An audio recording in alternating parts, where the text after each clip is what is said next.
Hey gang, today on Ulysses for Beginners we're going to be talking about music in Ulysses.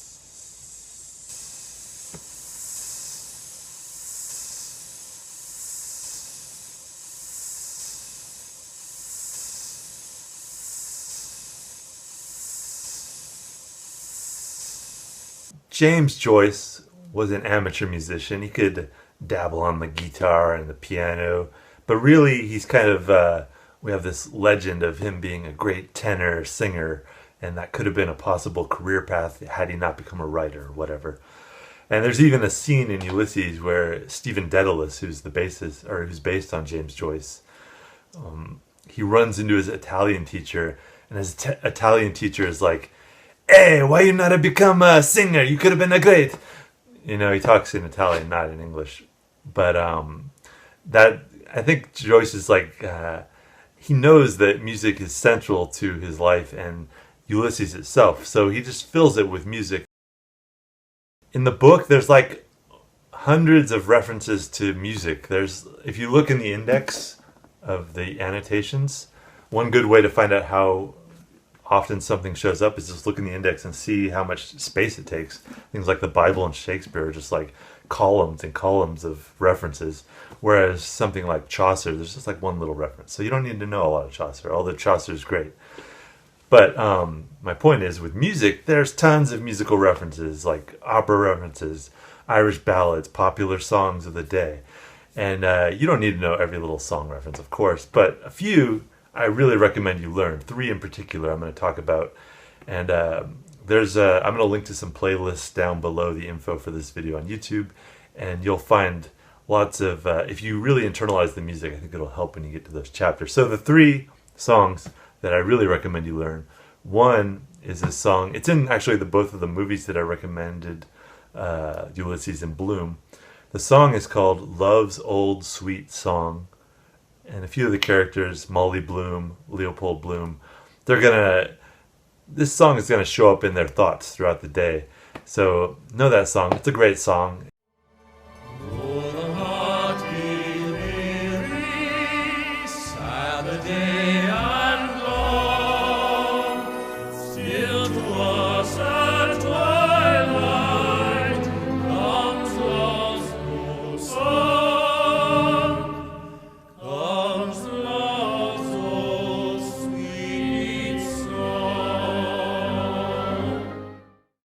Yeah, that's all I have to say about that.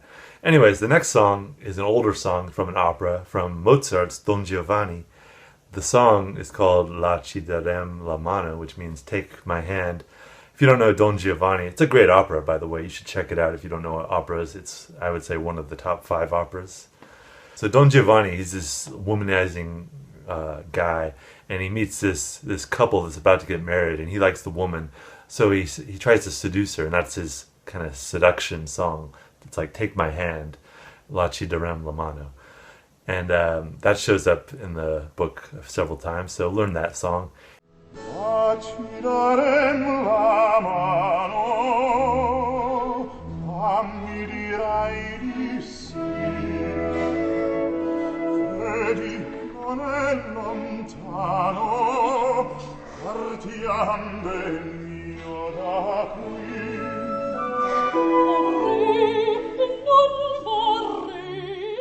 And then one song takes up an entire chapter almost. It's this chapter called Sirens.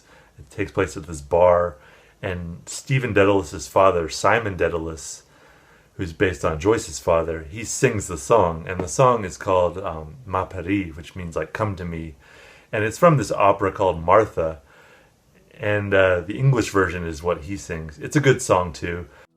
Martha, Martha, I am sighing, I am weeping still for thee.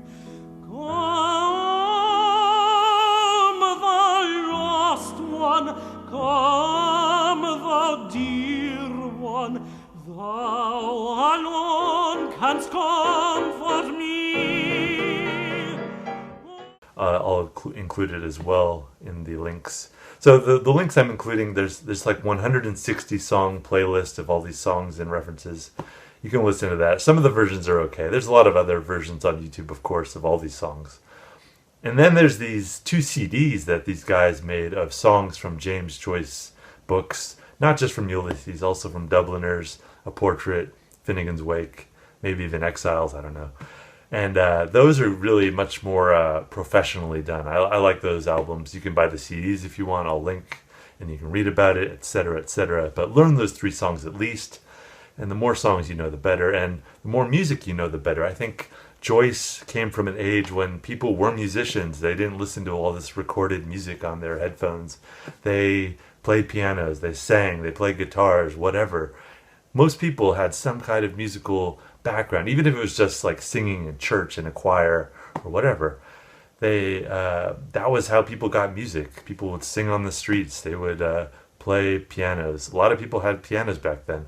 It was a very standard thing to have in your living room because they didn't have TVs. A lot of people didn't have record players yet. So they played pianos and they sang and they bought music books. They bought songs and they sang them to entertain themselves. Oh yeah, one final thought. He finished Ulysses when he was living in Paris. And Paris, of course, at the time was, late teens after World War II and early 20s when he was writing Ulysses. Paris was like a cultural hotbed of like all these music, all this art. It was like probably the most artistic place in the world. Maybe New York or somewhere else might have been a contender, but I would say Paris at that time was probably the most artistic place on planet Earth. Joyce was attuned to it all, and he loved it. I think all the emerging jazz and all these other art forms and cubism and all these things.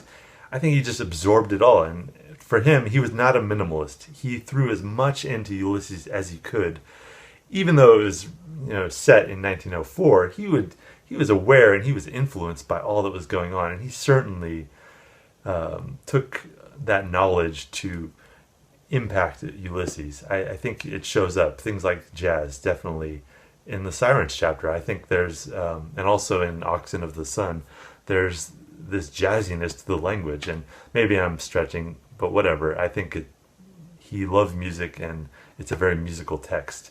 Had he not been a writer, I think he would have been a musician, and I think he would have been a great musician. But as it is, Ulysses is a great book with a lot of musical textures to it. So the more music you have behind you, I think he expects you to have that literacy. It's like, any kind of like learning to read, scientific literacy, math literacy, language knowledge. It just opens up the world in a new way. So if you're not a musician, that's my advice. Become a musician. It's never too late. There's always more to explore. Take up whatever instrument's calling you, or learn to sing or production or whatever. Just become a musician. That's my advice if you really want to get the most out of Ulysses and Finnegan's Wake.